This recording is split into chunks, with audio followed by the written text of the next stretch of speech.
All right, welcome back to That Amazon Ads Podcast. Today that Amazon Ads Podcast. Woo! Yeah, what he said. Woo! That's what I imagine everybody does every time we come on. Yeah, well, anyway, today we're going to be talking about sponsored brands, how to use sponsored brands in your Amazon ads. It's going to be a thrilling topic today. Steven, how you doing? I'm doing well, Andrew. I don't know. Did I see it? Is that another bruise on your face? Or no? I don't think so. On it your shouldn't be. left cheek? Okay. No, I think that's just a pimple. I was calling out to my pimples. Well, I know you just came back from jiu-jitsu, and last time you came back with a black eye, so. Yeah, no black eyes today. Just got some bumps and bruises on the arms, but that's about it. Nice. Good practice? Yeah, good sesh. Yeah. That's good. Getting that work Well, Andrew, we are at episode 10. And our goal was 100 subscribers by episode 10, or we pull the plug. And at time of recording, we have 90 subscribers.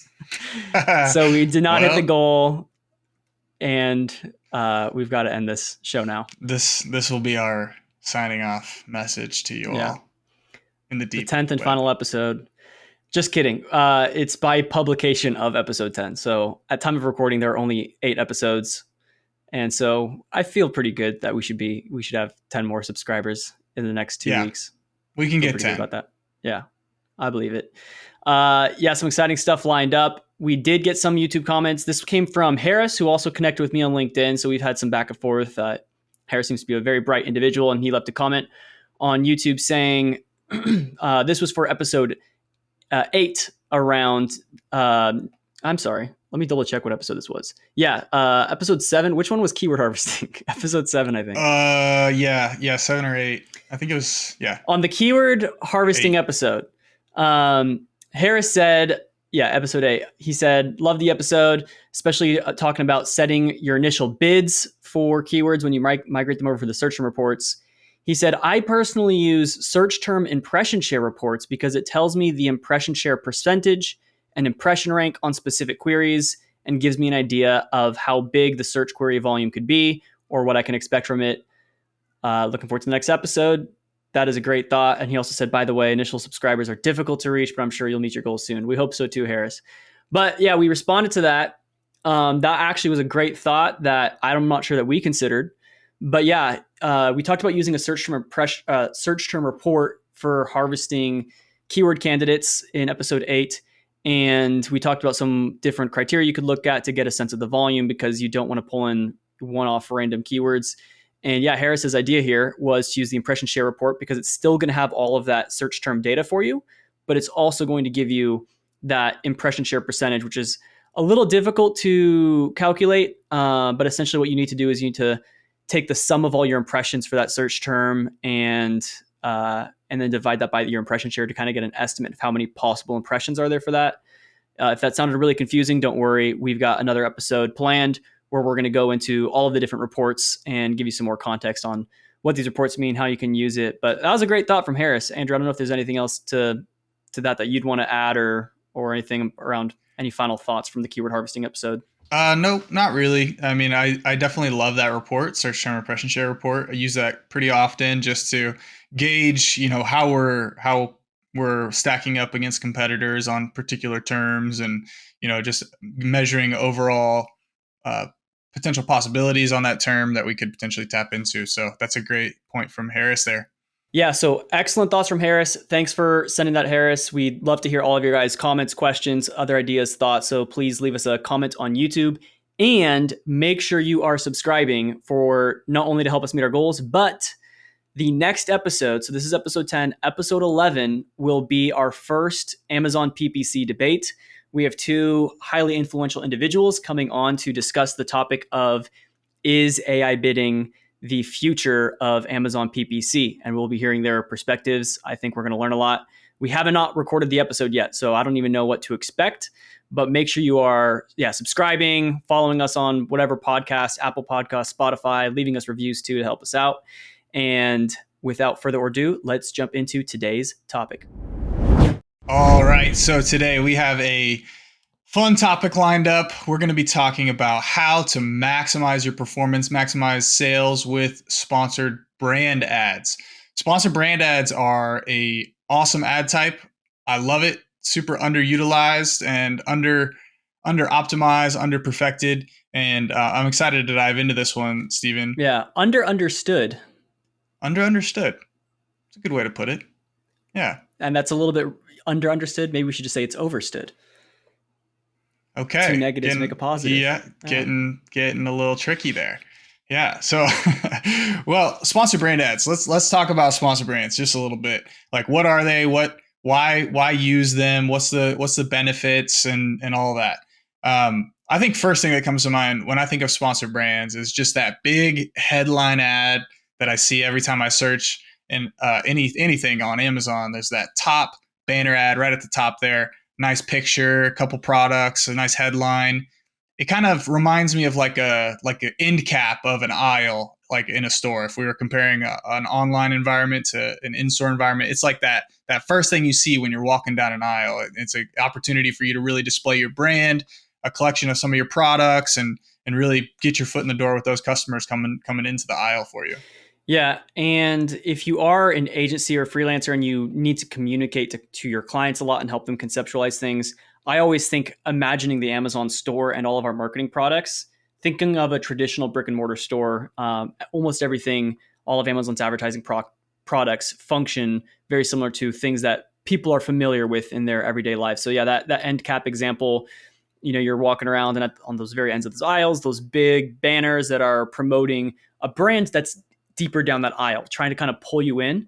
And it's interesting because they are, in a sense, a little bit of a higher funnel tactic because you're not necessarily marketing to people who are actively walking down that aisle, though you could think of it that way too. Like I've certainly seen on the toothpaste aisle, sometimes Colgate will buy an entire row so they can have like Colgate, featured there or something like that. So, kind of two different ways to think about it. But yeah, it's certainly a lot more eye catchy than just those simple sponsored product placements.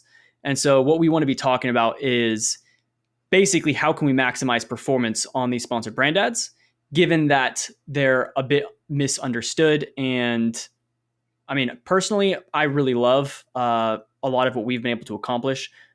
We've done a ton of tests, ton of experiments, and we've seen a lot of really cool things work. So with that, let's, Andrew, why don't you just give everyone, I'm sure everyone's familiar, so we won't spend too much time on this. But let's just review really quickly the different types of creative formats for these sponsored brand ads, some placements, different targeting types, maybe even, we have ad groups now. Maybe we can touch on that. So why don't you just like take us super quickly through those points? Yeah. I really love this ad type because Amazon has invested really heavily in it over the last couple of years. They've added a whole lot of new features and formats and targeting capabilities to this ad type that have made it really robust now and maybe slightly complicated for some people. So it'll be good to get this high level breakdown for everybody so that we have a clear understanding of everything that's possible with sponsored brands because there has been so much added to it. But in terms of creative formats, we have a few different options. We have product collection, store spotlight, and video. Product collections are the ones that you would see at top of search, where you have a custom image with 3 products and can drive to your store page. The store spotlight is a little bit different. Rather than featuring 3 products, it'll feature 3 particular links to your store page. So you can pick if you want one to go to the home page, one to go to a sub page, and then another to a different sub page. You can do that with a store spotlight ad. And then video, which is relatively new compared to the other 2. Video, just exactly how it sounds, allows you to run video ads driving to a specific product. So you can have a product highlight video that's relevant to one particular product, or they've just recently rolled out product collection videos where you can have a video ad plus the 3 products that you want to highlight. So it's kind of a hybrid between that product collection and video ads. So they combine those, and they're eligible for top of search placements, which is super intriguing and something I'm really interested in right now. And we can dive into that later. But all in all, no ability to control the bids for those placement settings on those video ads yet. Yeah, correct. I was gonna dive Yeah, into those placements, and you have like minor things that you can do with sponsored brands to tweak placements and try to optimize towards top of search, but you can't really um, control the placements on like product detail pages or rest of search placements where sponsored brands sometimes show up as well. yeah. So I'm going to put you on the spot, Andrew. Just firing from the hip, knee jerk reaction. You can only pick one of these creative formats to run for your client for the rest of your lifetime. Which format are you using? For the rest of my lifetime, I'd go with Yeah. product collection, tried and true. Um, I know that ad type works really well, has some good customization capabilities, and I think there's going to be more customization capabilities that are rolled out in the future that'll be really impactful.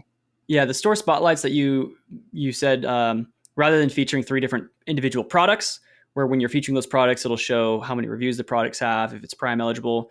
When you're doing the store pages, they're not usually as eye catchy. You know, that's kind of just like three custom, images, and it's not really showing products. And I think it's a little doesn't feel Well, quite as in line with the search intent from the shopper. Yeah.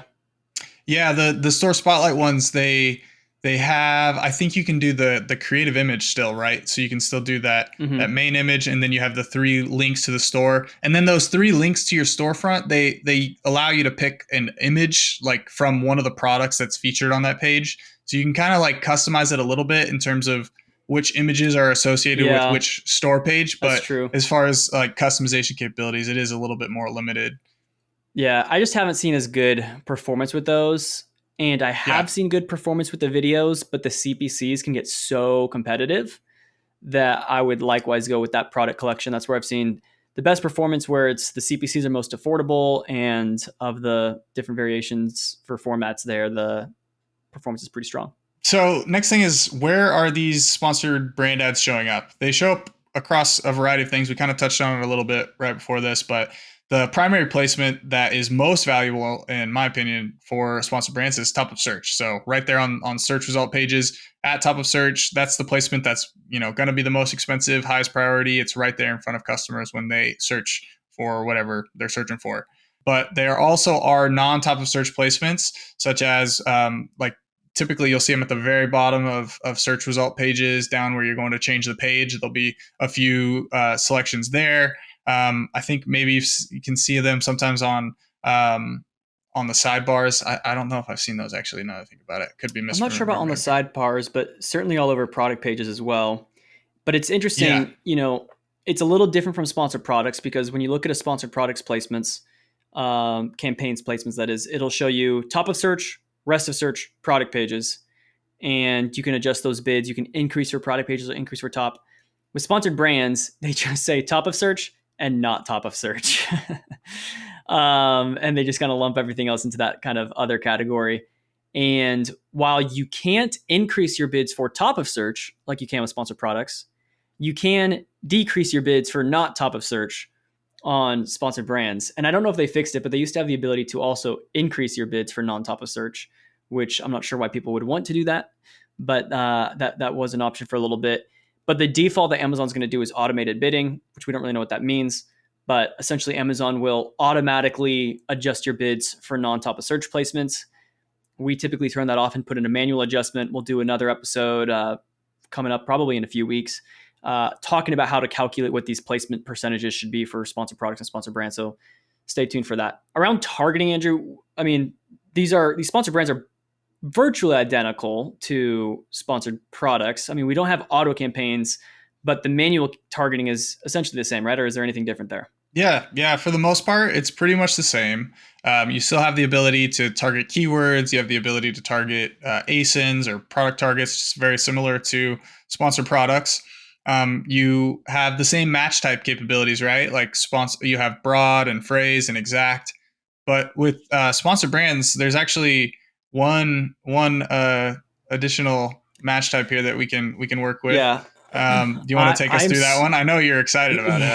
I can Well, see no, you jumping I'm out of just your seat over there. I was gonna say I'm so overdue on writing a LinkedIn article on this, because I've just like been busy slash lazy to get around to writing it. But Yeah. it's something that actually people on LinkedIn have started picking up on this. But I mean, I've been wanting to write this for like the past 3 years before anybody really knew about it. But when sponsored brands first released search term reports, the first thing that I noticed was that sponsored brands broad match keywords had a completely different match type definition from sponsored product broad match keywords, which was essentially, and anyone who's familiar with Google Ads would know this, but there's broad match and then there's modified broad match. And a very simple definition of that is modified broad match means each word in that keyword needs to at least appear in the search term.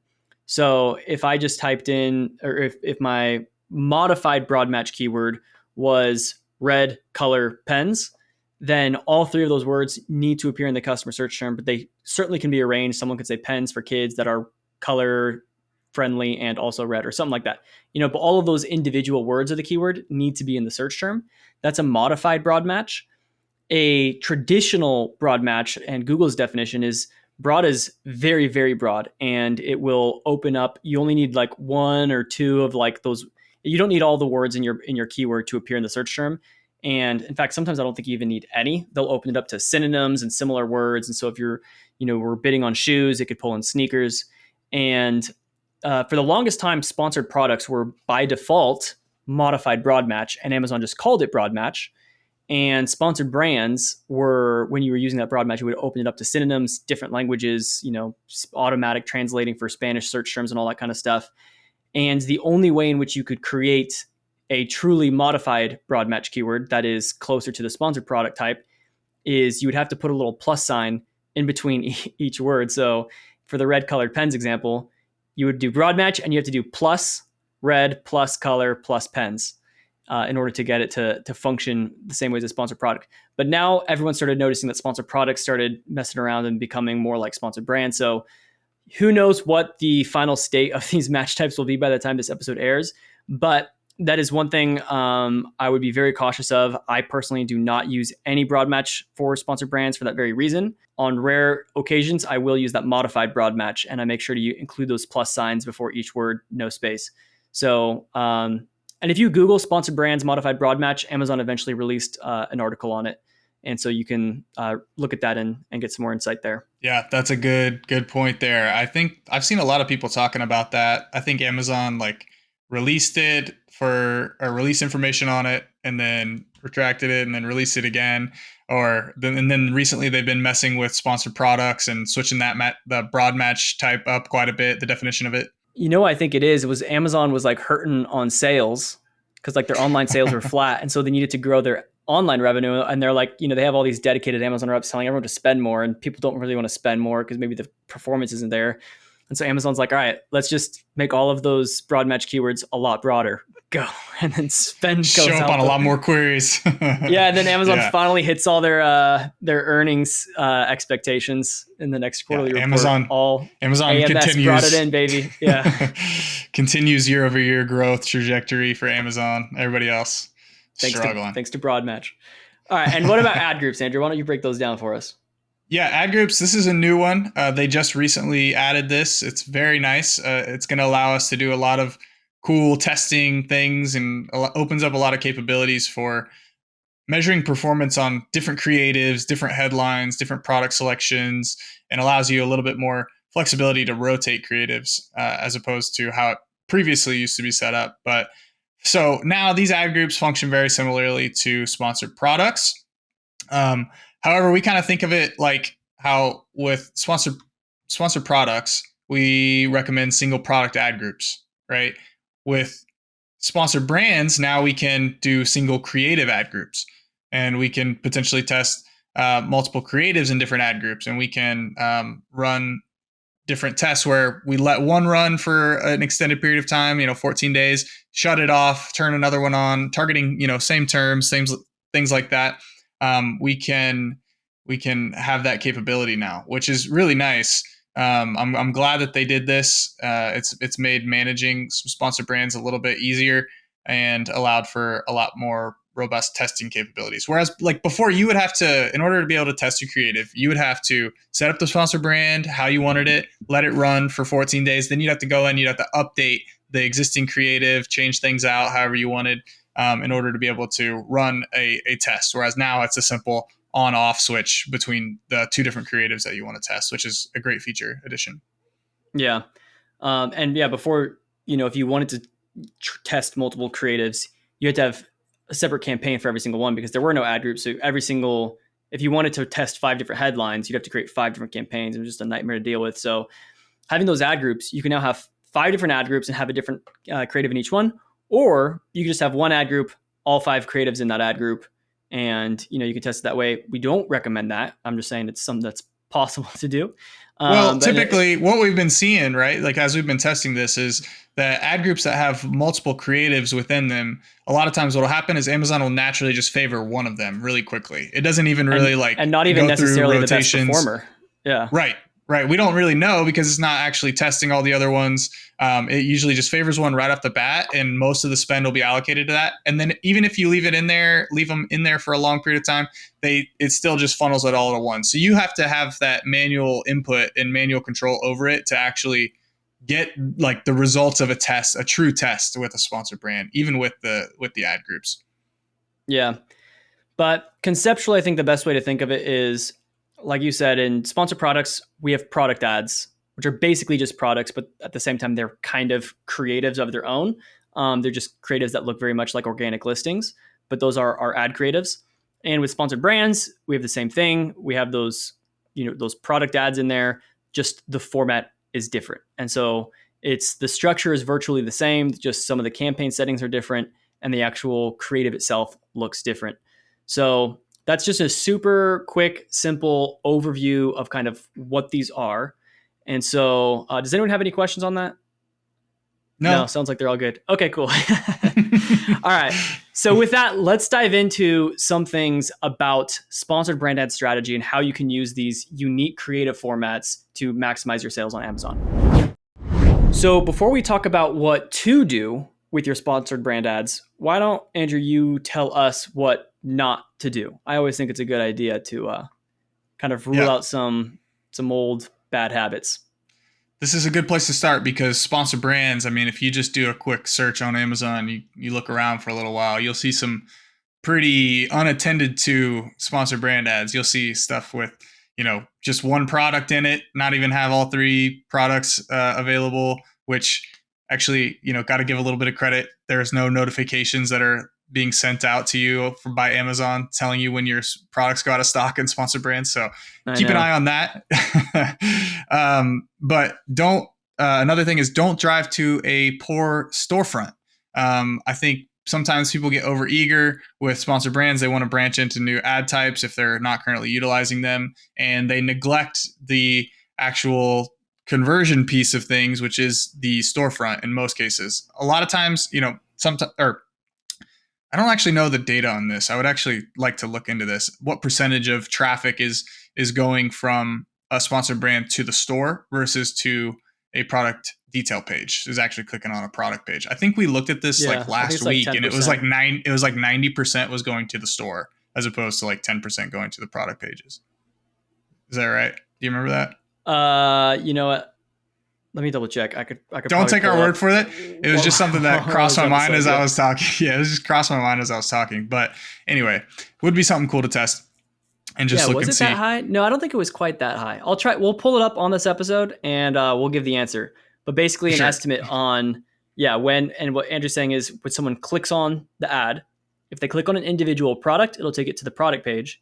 But if someone clicks on either the featured image or your logo or your headline or your shop now this brand, it'll take you to the brand store or custom landing pages. But we did a test to see, how much of that was driving to the store. And of course, we're using store visits versus clicks, which aren't necessarily one-to-one correlation. But we'll get that answer just as a quick fun fact. So back to you, Andrew. Continue that thought. Yeah. So prioritize your content, number one, if you're going to be utilizing sponsored brand ads. And this is kind of going to be a general theme through the next couple things I'm going to mention here, but your content is king, right? You need to make sure that the storefront you're driving to is engaging, is compelling, has good imagery, clearly lays out the features and benefits of your product, how your product is different, and needs to be laid out in a visually appealing way. And that's a big thing that people get wrong is they're thinking that just generating traffic to the store is going to result in conversions, but we got to make sure we're paying close attention to the content piece of things and putting a lot of effort into that. If you don't have good content, I would encourage you to utilize some of the different features with sponsor brands, like custom landing pages, where you can feature specific products and you don't have to drive to your store. You may see better conversion rates with that as opposed to the storefront. So just some things to keep in mind. Make sure you're prioritizing a quality storefront build out, and all the traffic that you're sending there is having a good experience when they land on that page. You got anything for us Yeah. yet, Steven? Or are you still looking? I'm honing in. It's okay. We can move. We can go to the next thing. Yeah. Well, actually, no, I think I got it. Well, you see, it's weird because it's not, yeah, again, it's not really that super one-to-one correlation True. because sometimes, yeah, so it's click attributed traffic to the store, and Amazon has like views and visits, and they have different definitions for each one. But I'm actually I'm actually getting that our sponsored brands contributed more visits to the store than they received clicks, More which would mean like visits to the store. multiple visits to the Hmm. store. So how do they define visits and views? Because I think views is like not unique, right? It's just like total page views, and Yeah. visits is like unique users coming to the landing page. Yeah, I'm gonna do one more thing. I'm just gonna like change the date range here really quick and see what happens. It's pretty high. It's so it seems like a lot of a lot, yeah, 90% or more of the traffic is to the store. 90% or more of the clicks on your sponsored brand ads are creating a visit to the Amazon brand store. So pretty high for getting people in that store. This is one client too, so keep that in mind. This is one account that we're talking about.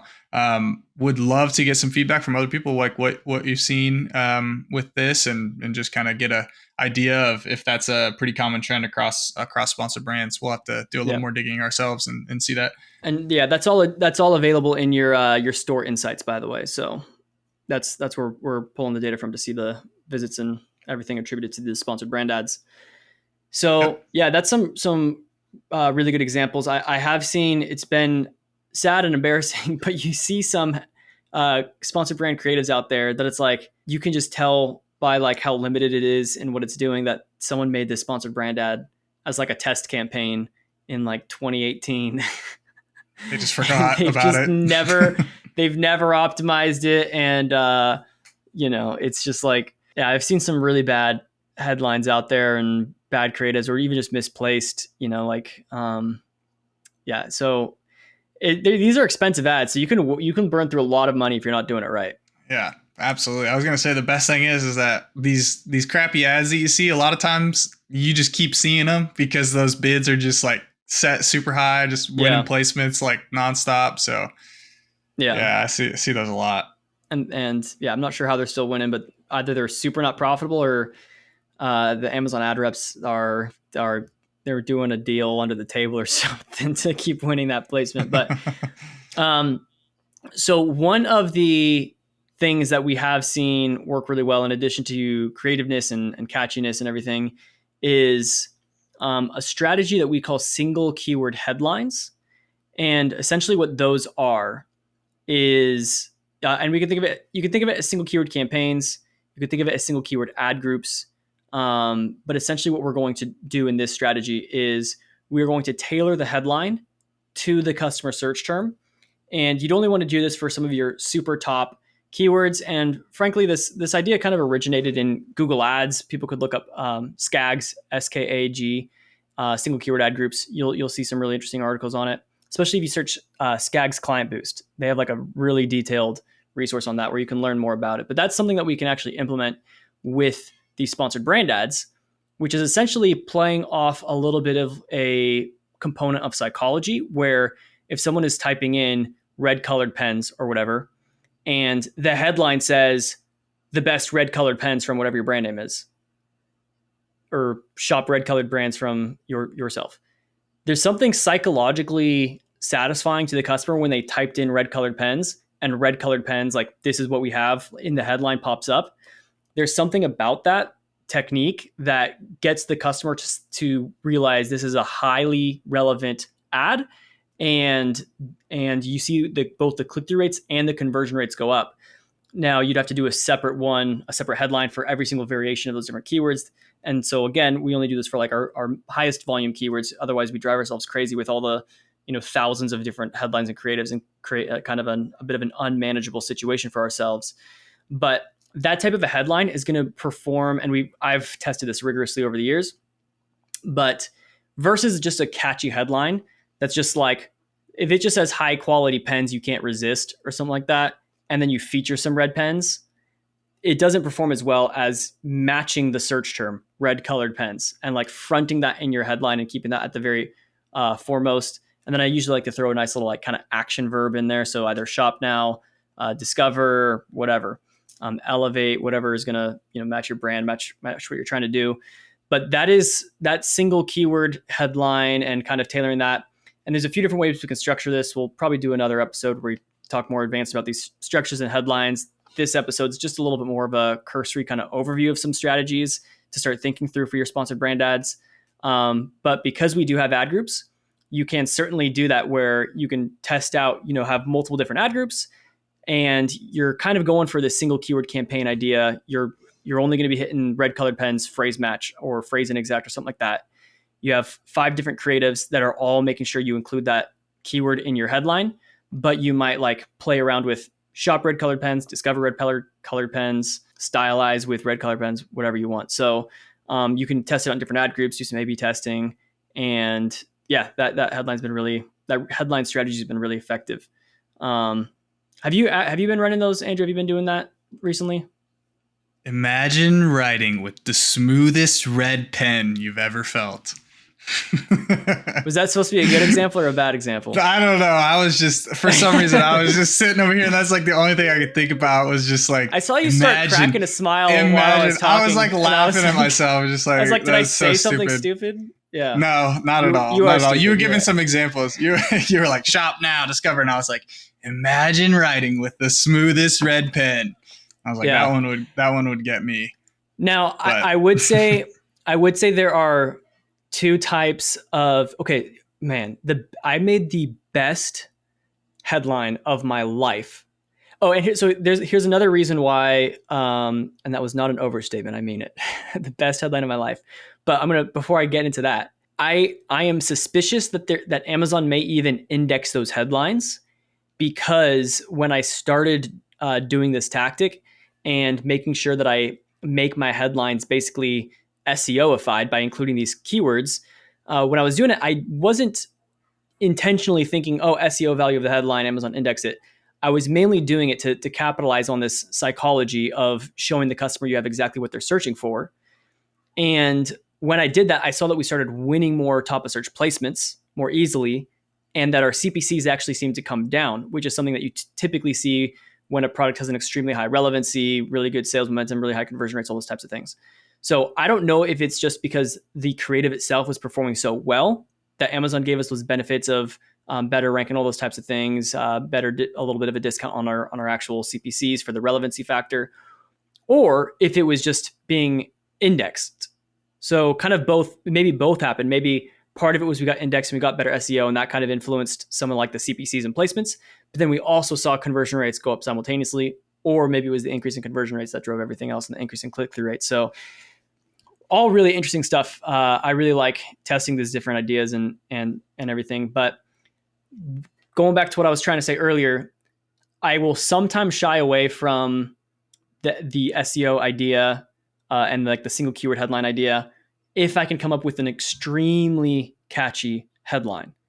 But it has to be good. Like it's got to be really funny or not. And like, I don't mean punny, like cheesy. Unfortunately, I don't think I can say the example. That was like the best one that I ever did. Fake news. Because for client anonymity. But suffice it to say that we had a product that traditionally comes in cubes, and people were looking for a round version of these cubes, and they were searching for round whatever it is cubes. I might have said too much, and my headline was just like, round cubes is an oxymoron, right? And we were only targeting exact match round cubes. And so people type in round cubes and the headline says round cubes is an oxymoron, right? And then it's funny, I think. It's like kind of catchy, and also people are like, "Whoa, that's exactly what I typed in. Huh, that is a kind of an oxymoron." And so now they're looking to buy these round cubes, and it's exactly what they're looking for. And that creative for that keyword in particular, that keyword was typically driving us CPCs in like the $1.50 to $2 range, and we saw that CPC drop by like 30 to 35%, and conversion rates were up by like 50%. And it's to date our highest sales generating creative. Wow. That's crazy, dude. So No, but really, no, he's being serious. I remember, I remember when you were like so excited messaging me about this, sending me some of those screenshots of performance you were getting on that one. That was a good one. But the moral of the story of all of that is you can have really funny, really catchy headlines that do extremely well, or you can be a little bit more boring and just kind of be keyword dense, and those can still do kind of well because it's a quick little psychology hack. If you can blend the two together, then you're in really good shape. But the thing that we caution against the most is do not just be lazy and have some random title that just like highest quality comforters in town for people who are looking for like bed sheets. Yeah. If you have to like default to something, I would say like utilizing, you mentioned the keyword that would only work with single keywords, but something a little more generic. Like if you need to go more generic, you can lean on those things like shop for whatever it is, insert here now or something like that. You can go if you have to default, like just default to something simpler, something more kind of literal and to the point, as opposed to trying to go too creative or overdo it a little bit. If you are doing like those single keyword campaigns, single keyword ad groups, try to test that out, see how it works. For the rest of your other campaigns that are just kind of going after all the long tail search terms, where your headline's not going to be super tailored to a specific keyword, just use something really catchy, really engaging. Andrew and I, right before we started recording, we were even talking about writing headlines for these episodes, and some copywriting 101 stuff and reviewing some documentation. So we don't even know what the headline of this is going to be, but we're going to make sure it's a good one now. We'll do our best. The last thing I had to say on sponsored brands, and one way you can leverage sponsored brands more to kind of holistically approach your Amazon account.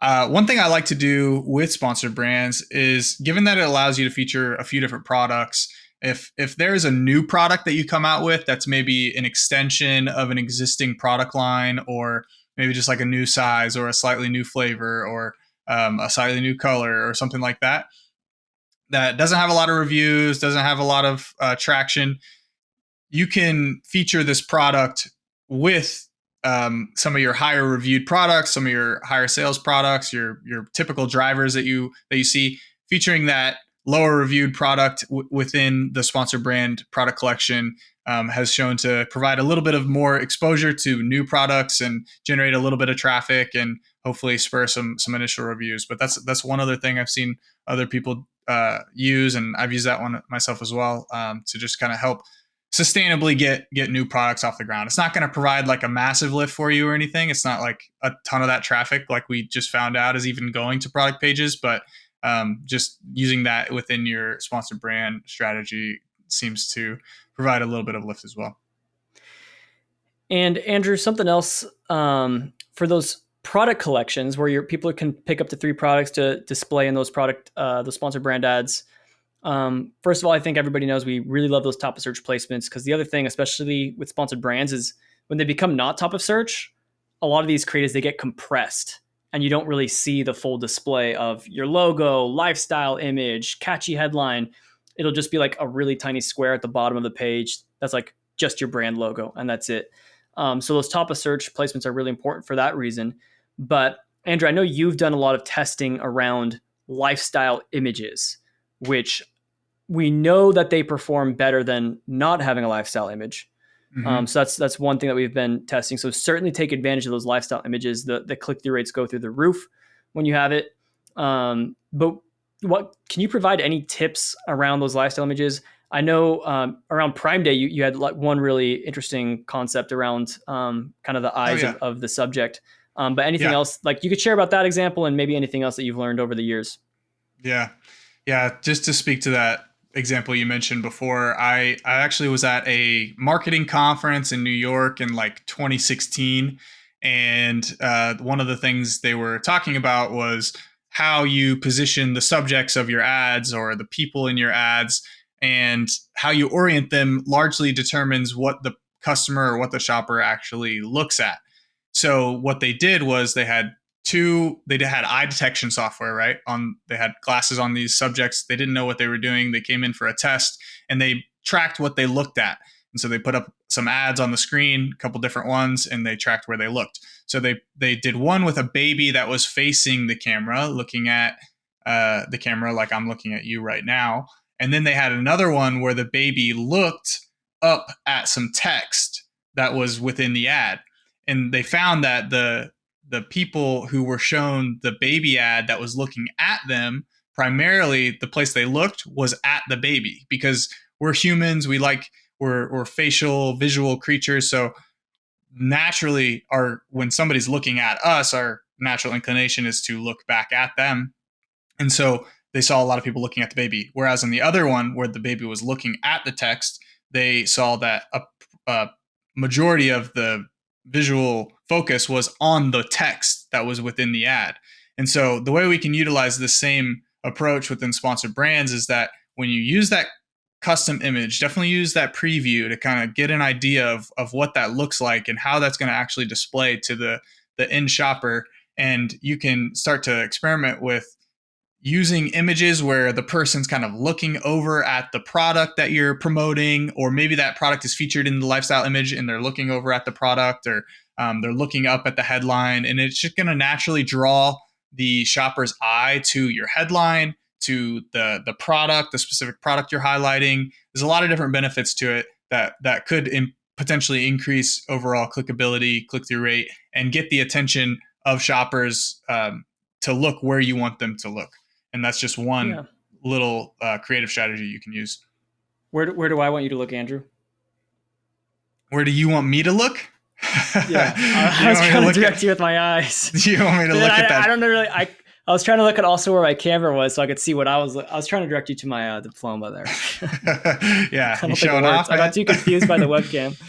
Yeah. Uh, but no, that's a really good point. And actually, I just recently saw a study done on luxury brands like Louis Vuitton and all this stuff. And what this person was commenting on was for their models, they always have the camera be beneath the model, particularly beneath their eye level, so that the model is looking down at the viewer.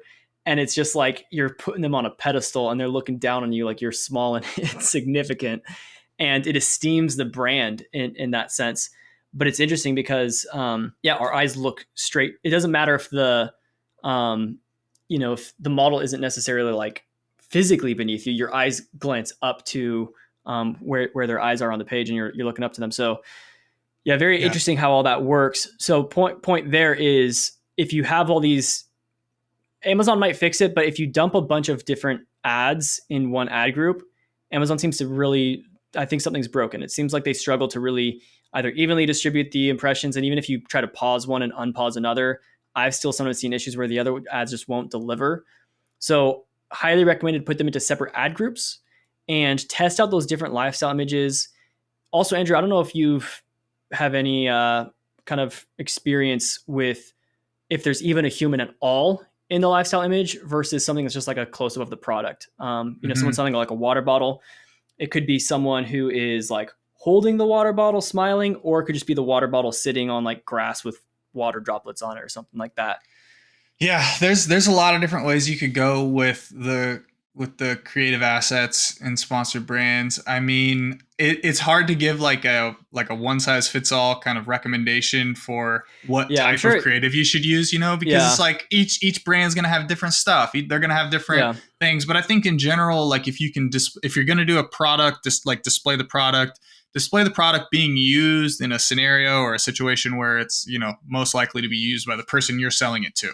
Yeah. And make sure it's like featured highly, and it's not like just like in the background or something. Like make sure it's front and center. It's like very clear that this ad is what it's about and that this is the main feature of the product. And ideally show it featured you solving the problem that it's supposed to solve. And maybe use the imagery to tell a bit of a story through how it's formatted and displayed, or how you're displaying the product being used in a certain scenario or a setting or format or whatever. I think all those things kind of have to be thought about, and that's why I think it's important to just like, you got to be like a learning machine, and you have to be able to learn from all these other different areas. Like that little thing about where people look is like a broad psychological concept, or like it's like a psychology thing or something. I don't know exactly, but the thing you mentioned about single keywords is like a psychological thing. So taking those things and seeing how they could potentially be applied to a sponsored brand ad on Amazon. Like these things are not just applicable to sponsored brand ads on Amazon. They're applicable to everything, every aspect of your product detail page, of your Facebook ads, etc. So these things are applicable to a lot of different aspects of marketing in general. Yeah. Now, I'm not sure if there are any tool. There might be, but I'm not super familiar with any tools. At least I haven't used them yet, that have an A/B testing capability built in, where it will automatically pause one ad group or creative within an ad group for one day, and then run the other one, and then switch back and forth and go back and forth, pausing, unpausing. So you could essentially run like 7 campaigns on 7 different keywords, and each of those has 2 different ad groups, and it, you alternate between those ad groups. That would be interesting, to save a lot of time from having to manually do that. And if it doesn't exist, we'll build it. We're going to build everything that doesn't exist.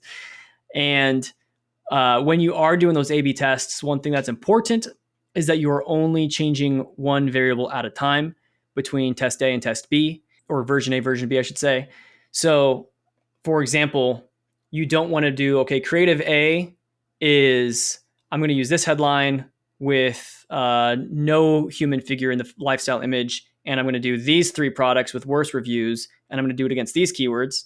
And example test B is going to be a different headline with a different lifestyle image, this time featuring a human, or the opposite of what I said last time, and then 3 different products, and then like different keywords. And then it's like, oh, A did a lot better than B. It must have been the absence of a human, or which, again, I can't remember which one I picked at this point in the lifestyle image. And that's not a fair test because there were so many other variables involved. So you certainly want to rotate those out and control those variables. And there's also a ton, I mean, it's really going to be an endless game with testing these lifestyle images, and especially as Amazon improves these formats. But like, we didn't even start talking on the color psychology. Maybe we should do another episode where we just talk all about the psychological elements of what goes into an ad and what makes an ad clickable, skippable, whatever. But yeah, there's all kinds of different psychology involved with colors. And the most important thing is, maybe you got one creative that's red, and it's got more of red hue to everything that's going on in the image, and another one that's more blue. And you are going to test those 2. And then once you have several different versions of a red and a blue, and you run it in a bunch of different campaigns and see if it's consistent across different types of lifestyle images, if those color changes are consistently that red is doing better. And then if it is doing better, now you can start refining it. Okay, of all the red creatives, which types of featured lifestyle images perform better, which headlines perform better, blah, blah, blah. So lots of stuff you can do there. But you kind of need those single creative ad group structures to make that all possible.